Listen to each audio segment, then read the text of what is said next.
Hey, this is Matt once again. What about another video? This is another paid request. This is for Simon. Thank you for that. For those interested in requesting pretty much any type of videos, topics, reviews, re-reviews, randomness, out of the blueness, commentaries, reactions, lists, rankings, whatever it may be, feel free to send it either directly to my PayPal or join my Patreon. Both links are down below in the info box down below. Now this is for a film called Late Phases, which I know years and years ago I used to have a review of this up, but sadly it was taken down YouTube, being a pain. So it's actually nice because I've been wanting to watch this again, been wanting to review this again, and Simon gave me the opportunity for that, so thank you for that. Again, for those interested in requesting pretty much any type of video, feel free to send it, like I said, directly to my PayPal or join my Patreon. Both links are down below in the info box. But yeah, Late Phases, this is a werewolf film that came out around 2014, and I enjoyed it. And I still enjoyed it to this day. Werewolf films, there's not a lot of good ones that's centered on the werewolf. I'm not talking about movies that a werewolf is a part of it, like The Monster Squad, that's a good one, or Waxwork. I'm talking about like specifically werewolf films. My favorite is Dog Soldiers.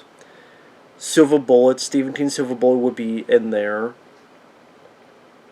An American Wolf in London, Bad Moon, I liked Bad Moon, I like Full Eclipse. Like my favorite is probably Dog Soldiers, Silver Bullet. I like Bad Moon, I like Full Eclipse. I like this movie. I've never been into The Howling. I like the effects in The Howling, but the story never grabbed me. The characters never grabbed me in The Howling. But yeah, I like American Wolf in London. I don't know what my top 5 would be, but it's not a whole lot. There's a lot more bad ones than good ones. I mean, bad ones, you got Cursed, the Wes Craven film. An American Werewolf in Paris. Late Phases, what makes it work is, number one, the lead guy. The lead guy, I've heard of he kind of described him as kind of similar to Clint Eastwood in Gran Torino. Like, he's a war vet, he's a surly guy, he says what's on his mind, and he may be a guy that will piss people off. At the same time, you get where he's coming from, maybe more so here than Gran Torino, but you get where he's coming from. As a guy named Nick Damici, which I think he was in Stateland. He's popped up in a couple movies, but he's not like an actor I've seen much lately. But yeah, he plays this older gentleman who is blind, who is put into a retirement home with the help of his son, played by Ethan Embry. Ethan Embry, he was the star of Can't Hardly Wait. He's been in other stuff. He was in the very beginning, very end of Harold and Kumar Go to White Castle. He was the white, sort of, preppy employee guy that fucks over John Cho's character at the beginning, and then gets his comeuppance with the other asshole at the end of the first Harold and Kumar movie. That's Ethan Embry. Let's say he was the star of the film Can't Hardly Wait. So Nick, he's a blind veteran. He's put into his retirement home, and one of the first nights he's there, he's got his pet dog. They got a German Shepherd, and I say I think because I've never been that good with dog breeds. But this German Shepherd, he hears this weird noise coming from this neighbor, which was a nice lady he met earlier. And he's like, "What's going on?" And he's listening up, and then there's this bit that blasts him back, and come to find out that she gets killed, and then his dog protects him, and the dog gets bit mortally, and he has to put the dog out of his misery. And then it's him investigating this retirement, trying to find out what's going on. There's been attacks. It happens once a month. It happens on a full moon. These weird noises of growling, but there's wheezing, the smell of dog. Pretty much it all culminates in him realizing this is a werewolf.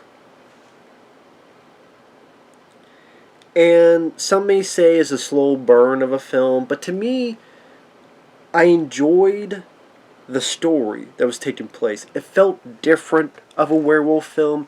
It didn't feel like a werewolf film I've seen countless times, which was nice. And Nick Damici gave a really solid performance. I bought him as tough. I bought him as his vet. I bought him as blind. It's not as easy as you think to pretend to be blind. Do you just have a tendency to look over here or look over there so you don't get hurt, you stumble? But he was believable in that aspect. I liked some of the dialogue they put into his mouth.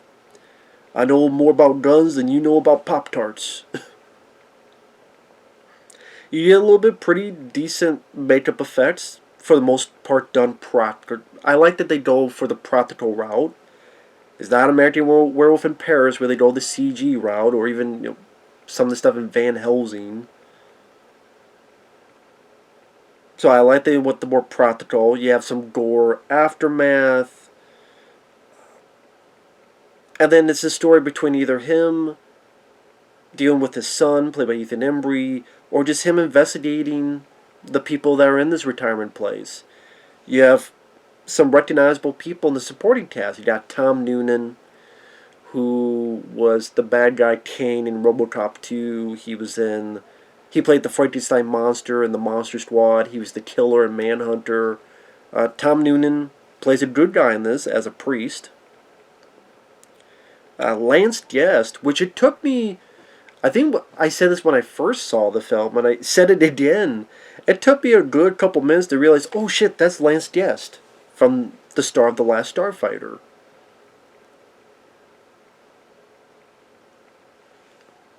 Who's a guy who's with this church that Tom Noonan's the father, the priest.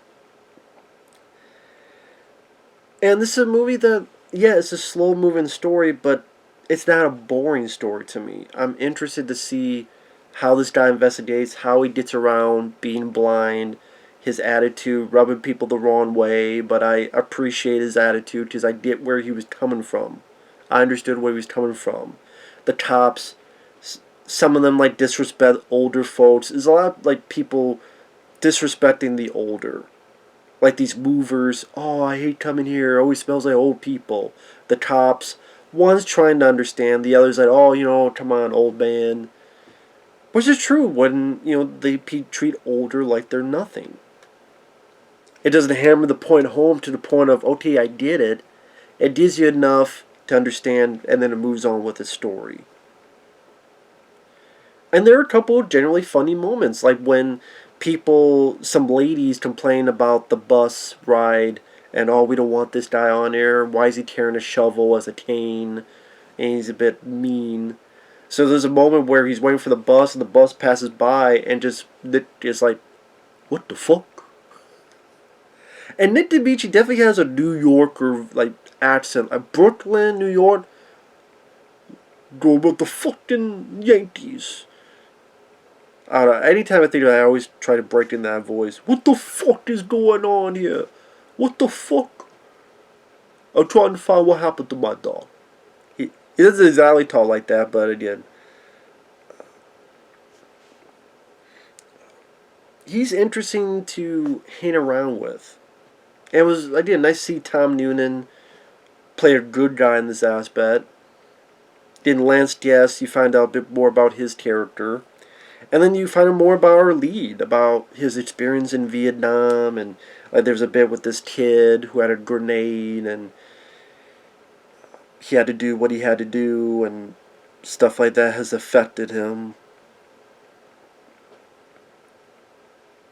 This is a lead character that says what's on his mind,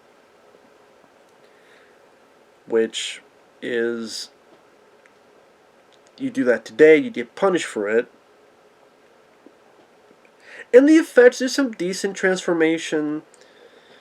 You tell there's some rough around the edges on some of the practical effects. I think it's more the design of the werewolves, I guess, has grown on me a bit. Because it wasn't as... I remember when I first saw this, I went, these werewolf designs are a bit funky looking. I don't know if they just grown on me, or I've seen a lot worse shit, so this doesn't bother me as much. The faces do have... The faces of the werewolves does remind me of a low-budget 80s creature feature. I guess nowadays that's a bit more endearing. Because I guess with the werewolves, I'm thinking they're not really scary faces. Like a friend of mine said they kind of look like trolls. But I don't know, they look like something that would maybe be in Labyrinth. Or like Jim Hint, like the face-wise. I think they just don't invoke fear. I guess, like, if you had werewolves similar to dog soldiers... But watching it again, it didn't bother me as much. And I actually came to not mind the new designs. Again, I don't know if it's just...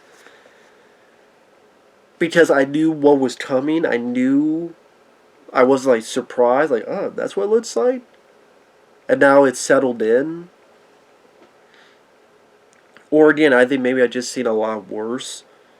A lot worse when it comes to that. Like, Cursed is a lot worse. Even the... I hate to say it, I love Silver Bullet, but the werewolf's not the best in Silver Bullet because it looks like a bear. Again, I love Silver Bullet for the story and the actors. The effects, the design, he does look like a bear, and that's pretty weak in Silver Bullet. I'd probably say I even like this design more than the design of Silver Bullet. So, I've seen worse, I've seen better. So yeah, the transformation's pretty decent. Because you see a person tear the skin and it reveals hair and fur underneath.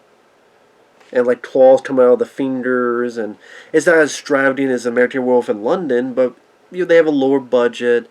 They do this thing where it cuts to one character and it goes back, and I see why they're doing that in order to switch up. I think it's understandable. They don't have a theatrical budget. I think for a low budget film, they did a commendable job.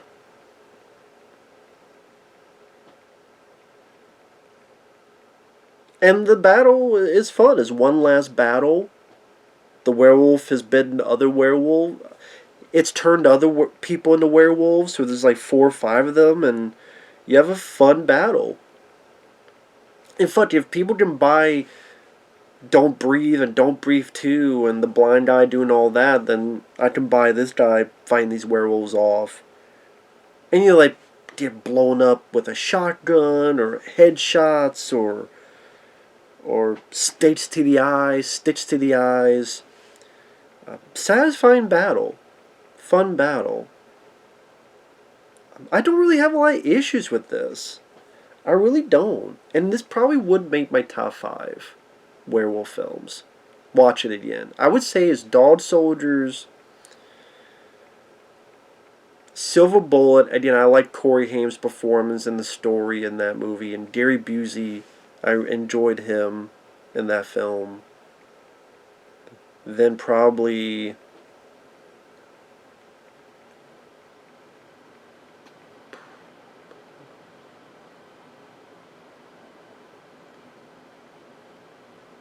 Bad Moon, this, and Full Eclipse. I do like the American Werewolf in London, but again, everyone always says American Werewolf in London, so I want to be a little bit different.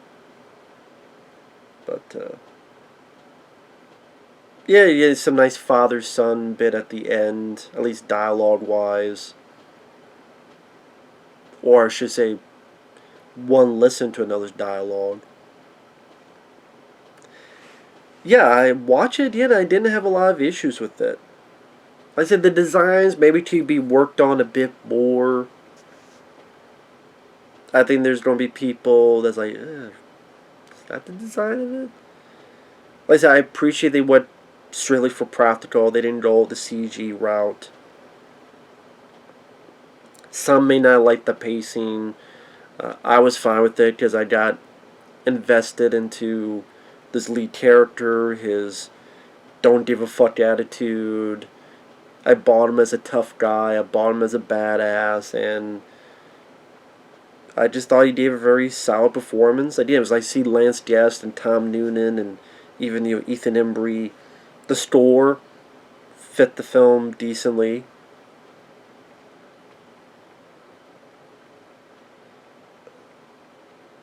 Like I said, maybe have a bigger budget to clear up some of the rough edges with some of the production. But other than that, yeah, I think it's a pretty decent film, and I like that it tried to do something a bit different with the werewolf genre. And see, I want to see more films like this. I want to see more films like Willy's Wonderland. I want to see more films like Malignant. I want to see more films like that, and not a fucking Scream 5 or a new Chainsaw Master or a new Candyman, a remake, or Hellraiser, but it's with a woman, female pinhead. I don't need to see that shit. But you looked at it on the business side, late phases came and went, and no one talks about it. Malignant flopped. Willy's Wonderland went on. It got bad reviews and dumped in VOD land and uploaded to YouTube for free by someone, and no one cared to check on it. These other films, Candyman remake made money. Scream 5's making money.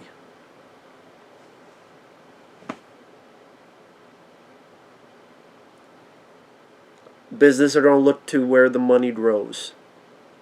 It ain't growing on the trees. So it grows on that, keep doing that.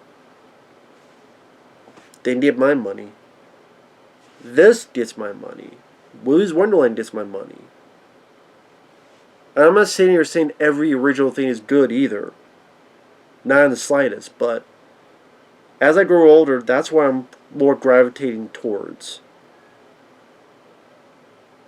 Because I think we need more late phases. We need more Willy's Wonderland. We need a lot less Matrix Resurrections. We need a lot less Halloween Kills. That's just my opinion. But I know I'm alone in that. Oh well. So we'll see you guys later. Bye-bye.